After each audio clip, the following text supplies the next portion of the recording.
శివరాజకీయాల్లో YCP నేత రోజా, అలాగే YCP అధినేత జగన్మోహన్ రెడ్డి ఒకరికొకరు పోటీ పడుతున్నారని, అందులో భాగంగానే పుంగనూరులో బాలిక హత్య కేసుని ఇప్పుడు రాజకీయాలకి వాడుకుంటున్నారు అనేటువంటి ఆరోపణలు వైసీపీ మీద, రోజా గారి మీద, అలాగే వైసీపీ అధినేత జగన్మోహన్ రెడ్డి మీద వస్తున్నటువంటి నేపథ్యంలో అసలు ఈ అంశంలో ఏం జరిగిందనేది మనం విశ్లేషణ చేసుకునేటువంటి ప్రయత్నం అయితే చేద్దాం.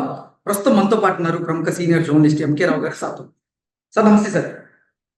నమస్తే సార్, శవరాజకీయాలు చేయడంలో వైసీపీ నేత రోజా, అలాగే వైసీపీ అధినేత జగన్మోహన్ రెడ్డి ఒకరికొకరు పోటీ పడుతున్నారు అని, అందులో భాగంగానే పుంగనూరులో బాలిక హత్య కేసుని రాజకీయంగా వాడుకుంటున్నారు అనేటువంటి ఆరోపణలు ఇప్పుడు జగన్మోహన్ రెడ్డి మీద, రోజా గారి మీద, వైసీపీ మీద వస్తూ ఉన్నాయి. దీన్ని ఎలా చూడాలి? ఏంటి సార్ ఈ హత్య కేసులో అసలు ఏం జరిగింది? ఇప్పుడు ఏ రాష్ట్రంలోనైనా, ఆంధ్రప్రదేశ్లోనైనా నేరాలు అనేటువంటివి రెండు రకాలుగా ఉంటాయి. రెండు రకాలంటే సాధారణ నేరాలు ఒకటి, రాజకీయ కారణాలతోటి జరిపేటువంటి నేరాలు కావచ్చు, దాడులు కావచ్చు మరొకటి. అందువల్ల రెండింటినీ కలగాపులగం చేసి ప్రతిదాన్ని రాజకీయ కోణంతో చూసేట్లయితే ప్రతిరోజు ప్రతి పాలకుడి పాలనలో కూడా ఏదో ఒక నేరం ఎక్కడొక్కడ జరుగుతుంది. దాన్ని రాజకీయ కోణంలో కనుక చూసేట్లయితే వాటి స్వభావమే మారిపోయేటువంటి అవకాశం ఉందనేది నా అభిప్రాయం. అందువల్ల శాంతి భద్రతలకి విఘాతం కలిగింది ఒక హత్యతోటి అని చెప్పేసి కొన్ని జనరల్ స్టేట్మెంట్స్ ఇస్తారు. ఒక హత్యతో శాంతి భద్రతల విభాగానికి భంగం కలగడం అనేటువంటిది ఎక్కడ ఉండదు. ఎందుకంటే సమాజంలో నేరాలు అనేటువంటివి జరుగుతున్నాయి. ఆ నేరాలు అనేటువంటివి వ్యవస్థీకృతంగా జరిగితే అది శాంతి భద్రతలకి విరుద్ధం. అంటే ఒక ముఠా, ఒక రాజకీయ పార్టీ కావచ్చు, లేదా ఒక నేరస్తుల ముఠా కావచ్చు, ఒక ముఠాగా ఏర్పడి హత్యలు చేయటం, దోపిడీ చేయడమే ఒక వృత్తిగా పెట్టుకొని, లేదా ఒక ప్రవృత్తిగా మార్చుకొని దొరకకుండా గనక సంచలనం కలిగిస్తే అది శాంతి భద్రతలకి విఘాతం కలుగుతా ఉందనేటువంటిది వస్తుంది. అలా కాకుండా వ్యక్తిగత, ఇప్పుడు ఉదాహరణకి ఆ పొంగనూరు బాలిక ఉదంతంలో ఆ బాలిక తండ్రి జరుపుతున్నటువంటి ఫైనాన్స్ బిజినెస్ లో వచ్చినటువంటి లావాదేవీలలో విభేదాల కారణంగా ఆ అమ్మాయిని వేరే వాళ్ళు ఇద్దరు హత్య చేశారని చెప్పేసి పోలీసులు చెప్తున్నారు. అందువల్ల ఆ తండ్రి చేసే బిజినెస్ కి రాజకీయాలతో సంబంధం లేదు, లేదా వైసీపీనా, తెలుగుదేశం, జనసేన, బీజేపీ అనేది మనకి తెలియదు. అందుకని అదొక నేరం, ఒక సమాజంలో జరుగుతున్నటువంటి నేరాల్లో ఒకటి, కక్షపూరితమైనటువంటి నేరాల్లో కూడా ఒకటి. ఏదన్నా వివాదం ఉంటే వాళ్ళు తేల్చుకోవాలి తప్ప చిన్న పిల్లల్ని ఆ విధంగా చంపేయడం అనేటువంటిది, నిజంగా అలా చేసి ఉంటే చేయడం అనేటువంటిది అది అమానవీయం. అందులో ఎలాంటి దాన్ని ప్రతి వాళ్ళు ఖండించాలి. ఖండించడం వరకు ఓకే, ఎవరైనా ఖండించవచ్చు, రోజా అయినా ఖండించవచ్చు, బహుశా మిథున్ రెడ్డి, ఎంపీ మిథున్ రెడ్డి, ఆయన అదేవిధంగా పెద్దిరెడ్డి రామచంద్రారెడ్డి ఆ ఏరియా వాళ్ళు కనుక ఇప్పటికే వాళ్ళు ఖండించారు, ఏదో మాట్లాడారు. కానీ దానికి నువ్వు రాజకీయాలకి ముడిపెట్టి రాజకీయాల కారణంగానే ఈ హత్య జరిగింది అనేటువంటి చేసే ఆరోపణలో అర్థం లేదు. గతంలో తెలుగుదేశం అటువంటి ఆరోపణలు చేసినా గానీ అది కూడా అలాంటి రాజకీయం కిందనే వస్తుంది అనేది నా అభిప్రాయం. అందుకని నేరాన్ని నేరంగానే చూడాలి, రాజకీయ కోణాన్ని రాజకీయ కోణంగానే చూడాలి అనేది ఈ సందర్భంగా నేను చెప్పదలుచుకున్నాను. అంటే ఈ హత్య కేసును రాజకీయంగా వాడుకునేందుకు వైసీపీ ప్రయత్నం చేస్తుందని, అందులో భాగంగానే అంటే పుంగనూరుకి వెళ్లేందుకు జగన్మోహన్ రెడ్డి ముందుగా ప్రయత్నం చేశారు, కానీ స్కెడ్యూల్ కుదరలేదు. అందుకే ఇప్పుడు పెద్దిరెడ్డి రామచంద్రారెడ్డి, పెద్దిరెడ్డి మిథున్ రెడ్డి, అలాగే రోజా గారు ఈ హత్య కేసును రాజకీయాలకు వాడుకుంటున్నారు, వైసీపీకి అనుగుణంగా ఈ హత్య కేసును మార్చుకుంటున్నారు అనేటువంటి ఆరోపణలు అయితే వస్తూ ఉన్నాయి. ఏంటి సార్, నిజంగా ఈ హత్య కేసుని వైసీపీ రాజకీయాలకు వాడుకునేటువంటి ప్రయత్నం చేస్తుందా? అందులో భాగంగానే శివరాజకీయాలు చేసేందుకే జగన్మోహన్ రెడ్డి గారు పుంగనూరు వెళ్లేందుకు ప్రయత్నం చేశారా అంటే ఏం చెప్తారు? ఇప్పుడు గతంలో వైఎస్ రాజశేఖర రెడ్డి గారు చనిపోయినప్పుడు అనేక మంది ఆ హత్యను తట్టుకోలేక ఆత్మహత్య చేసుకున్నారనేటువంటిది వచ్చినటువంటి వార్తలు. అందులో కొన్ని అతిశయోక్తులు ఉన్నాయి. సహజంగా జరిగినటువంటి మరణాలను కూడా జగన్మోహన్ రెడ్డి గారు రాజశేఖర రెడ్డి గారి కోసమే వాళ్ళు చనిపోయినట్టుగా చిత్రించి సానుభూతి ఓదార్పు యాత్రల పేరుతోటి ఆయన పర్యటించి రాజకీయాలు చేశారని అప్పుడు తెలుగుదేశం పార్టీ ఆయన మీద ధ్వజమెత్తింది.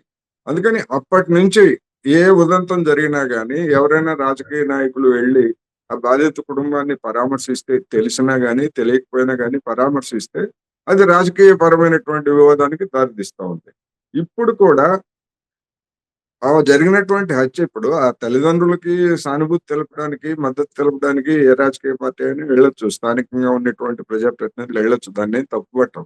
కానీ ఆ వెళ్ళిన సందర్భంగా చేసేటువంటి వ్యాఖ్యలే వివాదాస్పదంగా మారుతున్నాయి. ఆన్నే శవ రాజకీయాలని జెప్పేసి అంటున్నారు. అటువంటి రాజకీయాలకి ఎవరు పాల్పడినా, రోజా పాల్పడినా, మిథున్ రెడ్డి పాల్పడినా, లేకపోతే జగన్మోహన్ రెడ్డి గారు పాల్పడినా, చంద్రబాబు నాయుడు పాల్పడినా, లేదా గతంలో కూడా కొంతమంది హత్యల గురించి పవన్ కళ్యాణ్ కూడా పెద్ద ఎత్తున ప్రకటనలు చేస్తున్నారు గదా! అందుకని ఎవరు చేసినా అది తప్పే. నేరాన్ని నేరంగానే చూడాలనేదే ఈ సందర్భంగా నేను మరోసారి చెప్తాను. అసలు పుంగనూరు బాలిక హత్య ఉదంతం ఏదైతే ఉందో దీన్ని రాజకీయం చేయాల్సిన అవసరం ఏదైనా ఉందా అంటే ఏం చెప్తారు సార్? ఇప్పుడు రాజకీయ పార్టీలకు వేరే కార్యక్రమాలు ఏమీ లేకపోతే ప్రతిదాన్ని రాజకీయం చేస్తారు. ఇప్పుడు ఇవాళ తెలుగుదేశం, జనసేన, బీజేపీ కూటమి ప్రభుత్వం మీద ఏదో ఒక రాజకీయ పరమైనటువంటి విమర్శ చేయాలంటే దీనికి రాజకీయాలకి ముడిపెట్టి చేస్తే అదొక వివాదమై కూర్చుంటుంది. దానికి కౌంటర్‌గా 3 పార్టీలకు చెందినటువంటి నాయకులు మళ్ళా కౌంటర్‌గా రాజకీయం చేస్తారు. అంటే అసలు సమస్య పక్కదారి పడుతుంది. ఆ కేసు ఏమవుతుంది? ఆ కేసు ఏమైందనేటువంటిది తర్వాత ఎవరు పట్టించుకోరు. కానీ హ్మ్. అసలు కంటే కొసరు ఎక్కువైపోతుంది అన్నట్టుగా ఇది అనే కొత్త వివాదానికి దారితీస్తా ఉంది. అది హ్మ్. ఒక విధంగా చెప్పాలంటే అటువంటి రాజకీయం గనుక చేసేట్లయితే మన వైసీపీ నాయకులు గనుక చేసేట్లయితే తెలుగుదేశం ప్రభుత్వం ఎదుర్కొంటున్నటువంటి సమస్యల నుంచి పక్కదారి పట్టించేటువంటి యత్నం వీళ్ళు చేస్తారనేటువంటి ఆరోపణలు ఉన్నాయి గదా! ఏది హ్మ్. ఇప్పుడు ఇంతవరకు తెలుగుదేశం ప్రభుత్వం బడ్జెట్ ప్రవేశపెట్టలేదు. అదే విధంగా హ్మ్. వరదలకి కేంద్ర ప్రభుత్వం నుంచి ఒక్క పైసా సాయం తీసుకురాలేదు. అదే విధంగా విశాఖ ఉక్కు కార్మికులు 4,000 మంది కార్మికులను తొలగిస్తా ఉంటే వీళ్ళెవరు ఏం మాట్లాడట్లేదు. అమరావతికి 15,000 కోట్లు అప్పు ఇస్తున్నారు తప్ప గ్రాంట్ ఇవ్వట్లేదు. ఇలాంటివన్నీ సమస్యలన్నీ కూడా పక్కన పెడతాయి. పక్కన పెట్టి అనవసరమైనటువంటి విషయాలన్నీ కూడా వెలుగులోకొస్తాయి. అందువలన హ్మ్. అలాంటి ట్రాప్‌ని వీళ్ళు అంటే వైసీపీ నాయకులు గనుక వేసుకున్నట్లయితే వాళ్ళ వలలో వాళ్ళే చిక్కుకున్నట్టుగా భావిస్తాను నేను. ఓకే. ఇప్పుడు పుంగనూరు బాలిక హత్య ఉదంతాన్ని రాజకీయ హత్యగా చిత్రీకరించేటువంటి ప్రయత్నం వైసీపీ వాళ్ళు చేస్తున్నారా? లేదంటే ఇది ప్రభుత్వ వైఫల్యంగా వాళ్ళు ఎండగట్టేటువంటి ప్రయత్నం చేస్తున్నారా అంటే ఏం చెప్తారు సార్? దానిలో ప్రభుత్వ వైఫల్యం ఏమున్నది? అందులో రాజకీయ హత్య ఉన్నది. ఒక హ్మ్. సాధారణమైనటువంటి నేరం. సాధారణమైనటువంటి నేరానికి అదే అందుకనే ప్రభుత్వ వైఫల్యం అంటే సంఘటిత నేరాలు పదే పదే జరుగుతా ఉంటే వాటిని అరికట్టలేకపోతే అది ప్రభుత్వ వైఫల్యం. సాధారణమైనటువంటి నేరాలనేటువంటివి అన్ని చోట్ల జరుగుతున్నాయి. అన్ని రాష్ట్రాల్లోనూ జరుగుతున్నాయి. హ్మ్. అన్ని చోట్ల జరుగుతున్నాయి. అటువంటి దాన్ని ప్రభుత్వం ఏమన్నా చెప్పి చేస్తారా? ఎవడైనా మర్డర్ చేసేవాడు? హ్మ్. చేయడు గదా! అందుకని రకరకాల కారణాలుంటాయి. స్త్రీ సంబంధమైన కారణాలు గావచ్చు, ఆర్థిక సంబంధమైన కారణాలు గావచ్చు, ఆస్తి సంబంధమైన కారణాలు గావచ్చు. హ్మ్. ఇవన్నీ ఎప్పుడు, ఎట్లా, ఎక్కడ ప్రివైల్ అవుతుందో ఎవరు చెప్పలేరు. అది ప్రభుత్వం ఎగ్జాక్ట్‌లీ. గాని నిన్న ఎవరైనా ఉదంతం యాహ్! చూసుకున్నట్లయితే ఇద్దరి స్నేహితుల మధ్య రూ. 150 కోసం గొడవపడి అది హత్యకు దారి హ్మ్. తీసింది. సో ఇలాంటివి రాసింది. అనేది మరి ఎవరు దాన్ని ఊహించనటువంటి హత్యలు. ఇప్పుడు దాన్ని ఎవరు ఊహిస్తారు ఇప్పుడు? అంటే రూ. 150 గాదు, రూ. 10 దగ్గర గూడా తగాదా వచ్చి కొట్టుకొని చచ్చినటువంటి ఉదంతాలు మనకు తెలుసు కదా! అంటే హ్మ్. సమాజంలో ఆ విధమైనటువంటి పరిస్థితులు ఉన్నాయి. హ్మ్. ఆ గుణపాఠం తీసుకోవాలి. కానీ అటువంటి గుణపాఠానికి ప్రభుత్వమే బాధ్యులు, ఫలానా పార్టీయే బాధ్యురాలు అని జెప్పేసి అనంటే అది సమస్యను పక్కదారి పట్టించినట్టవుతుంది.